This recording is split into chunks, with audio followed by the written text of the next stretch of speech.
Hi students, आज हम standard 8 का साइंस का fifth topic inside the atom का नेक्स्ट पार्ट देखने वाले हैं।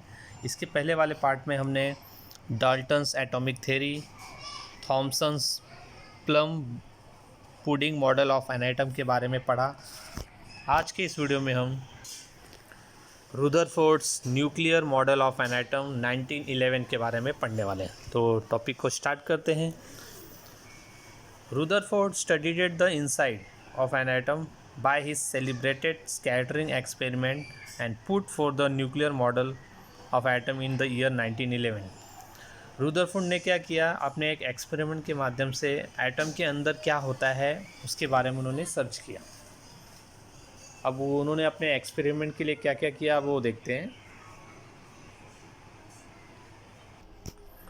Rutherford took a very thin gold foil, thickness 10⁻⁻⁴ mm, and bombarded it with positively charged alpha particle emitted by the radioactive element। में Rutherford ने क्या किया, एक बहुत ही पतला गोल्ड फॉइल लिया जिसका थिकनेस था 10⁻⁵ mm।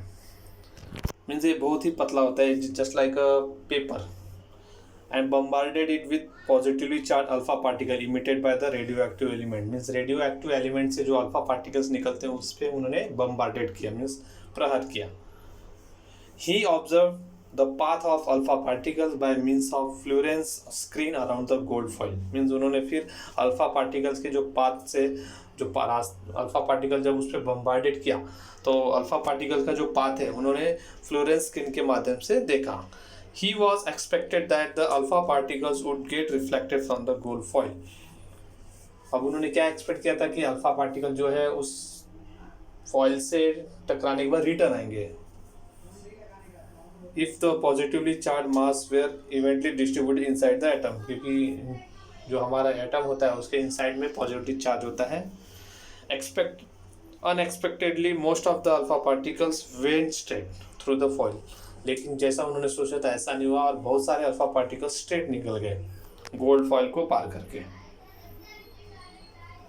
A small number of alpha particles get deflected from the original path through the small angle। और कुछ अल्फा पार्टिकल्स क्या हुए, थोड़े से एंगल बना के डिफ्लेक्ट हुए। Still smaller number of alpha particles get deflected through the larger angle। और थोड़े से अल्फा पार्टिकल्स क्या हुए, एक बड़ा एंगल बनाते हुए डिफ्लेक्ट हुए। And subsequently one alpha particles out of 20,000 bounce back in the direction opposite to the original path। और उसमें से एक ही अल्फा पार्टिकल जो रिटर्न अब बैक में आया। 20,000 अल्फा पार्टिकल में से केवल एक अल्फा पार्टिकल रिटर्न अपने पीछे आया। यहाँ पे हमको डायग्राम दिख रहा है, गोल्ड फॉइल्ड है, बीच में आप देख सकते हैं। वहाँ फिर उन्होंने अल्फा पार्टिकल्स इमिट किया हुआ है उसके ऊपर और बहुत सारे अल्फा पार्टिकल्स को स्क्रीन को पार करके बैक में हो गए। The large number of alpha particles that went straight through the foil indicate that there was no obstacle in the path. Means इसका मतलब क्या है कि बहुत सारे अल्फा पार्टिकल्स पार करके निकल गए, इसका मतलब उनके रास्ते में कोई बाधा नहीं आई। It means that there must be mainly an empty space inside the atom in the solid gold foil. इसका मतलब क्या है कि जो सॉलिड गोल्ड है उसके बीच में एम्प्टी स्पेस है जिसके वजह से वो अल्फा पार्टिकल्स रिटर्न चले गए। The small number of alpha particle that get deflected through the small और big angle must have faced an obstacle in their path. अभी जो अल्फा पार्टिकल्स थोड़े से लार्ज या स्मॉल एंगल जो बना रहे थे, इसका मतलब उनको बीच में कोई तो टकराया रहेगा जिससे वो लोग क्रॉस में एंगल बनाते हुए निकल गए। It means that a positively charge and heavy part causing obstruction would be in the centre of the atom. इसका मतलब सेंटर में कोई पॉजिटिवली चार्ज एटम है। From this Rutherford put fourth a nuclear model of an atom. अब यहाँ पे आप diagram में देख सकते हैं न्यूक्लियर का एटॉमिक मॉडल है जिसके सेंटर में क्या है, पॉजिटिवली चार्ज है और उसके आसपास में क्या है, इलेक्ट्रॉन्स रोटेट हो रहे हैं। और जब उस पॉजिटिवली चार्ज पे अल्फा पार्टिकल जब टकरा रहा है तो क्या हो गए, टकरा के रिटर्न एंगल बनाते हुए साइड में हो गए और जो नहीं टकरा है वो स्ट्रेट निकल गए। There is a positively charge nucleus at the centre of the atom, means उसके सेंटर में एक पॉजिटिवली चार्ज न्यूक्लियस है। Almost the entire mass of the atom is concentrated in the nucleus, और जितना भी मास है उस एटम का वो उस न्यूक्लियस में होता है। Third point, negatively charge particles called electrons revolving around the nucleus, और जो नेगेटिवली चार्ज इलेक्ट्रॉन्स होते हैं वो उस न्यूट्रॉन्स के आसपास में घूमते हैं। Fourth one, the total negatively charge of all electron is equal to the positive charge of the nucleus, मतलब जितने भी टोटल इलेक्ट्रॉन होंगे वो पॉजिटिव चार्ज न्यूक्लियस के बराबर होंगे। As the opposite charges are balance the atom is electrical, जितने positive charge उतने ही निगेटिव चार्ज, तो ये दोनों क्या हो जाते हैं, बैलेंस हो जाते हैं, इसलिए एटम क्या होता है, न्यूट्रल होता है, उस पर कोई भी चार्ज नहीं होता। There is an empty space between the revolving electron and the atomic nucleus, अभी जो हमारे इलेक्ट्रॉन्स है घूमने वाले और जो न्यूक्लियस है उनके बीच में एम्प्टी स्पेस होता है।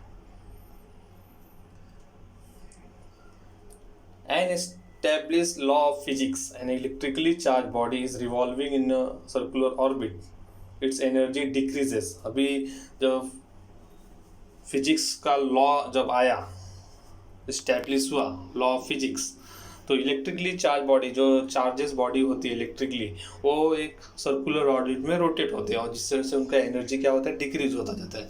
According to this law the atom distributed in the Rutherford model turns out of be unstable.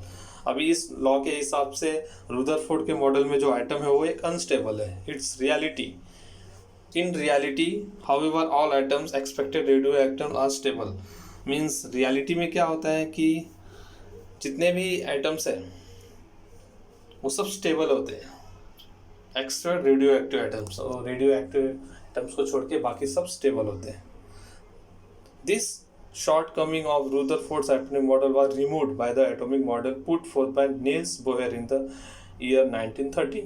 अभी रुदरफोर्ड का जो एटॉमिक मॉडल था वो रिमूव किया गया है, और उसके जगह पे नील्स बोहर ने 1930 में अपना एक मॉडल बताया। अभी नील्स बोहर का मॉडल क्या है देखते हैं। बोहर्स स्टेबल और ऑर्बिट एटॉमिक मॉडल 1913 मीन्स 1913 में उन्होंने ये मॉडल बताया। In the year 1930 Danish scientist Niels Bohr explain the stability of an atom by putting four stable orbit atomic model। The importance postulates of the Bohr's atomic model are as follows। अब इनके जो important postulates है, जो main points है, वो यहाँ पे हम बता रहे हैं। The first point is the electrons revolving around the atomic nucleus lies in the concentric circular orbit at a certain distance from the nucleus। मतलब जो सेंटर में हमारा न्यूक्लियस है उसके आसपास जो इलेक्ट्रॉन्स घूमते हैं वो एक ऑर्बिट में घूमते हैं, और न्यूक्लियस से उन इलेक्ट्रॉन की जो डिस्टेंस होती है वो इक्वल होता है। Second point, energy of an electron is constant while it is in the particular orbit. अभी वो ऑर्बिट में घूमता रहता है लेकिन उसका जो एनर्जी होता है वो कांस्टेंट होता है। And point number third, when an electron jumps from an inner orbit to the outer orbit it absorbs energy equal to the difference of the energy level.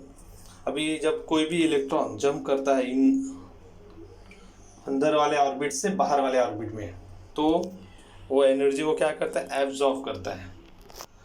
And when it jumps from outer orbit to the inner orbit it emits energy. अब जब वो बाहर से अंदर की तरफ jump करता है तो एनर्जी को क्या करता है, इमिट्स करता है, मीन्स बाहर छोड़ता है।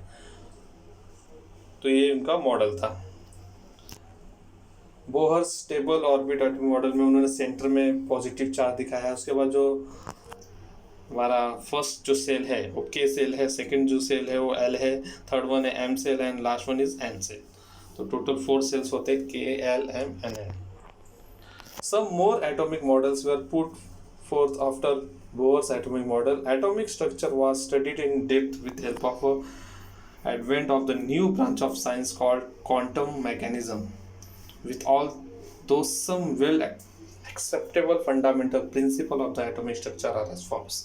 अभी बहुत सारे एटॉमिक मॉडल्स नील्स बोहर के बाद भी आए।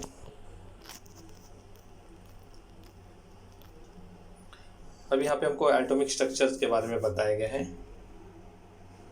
ये एटॉमिक स्ट्रक्चर हम नेक्स्ट लेक्चर में देखेंगे।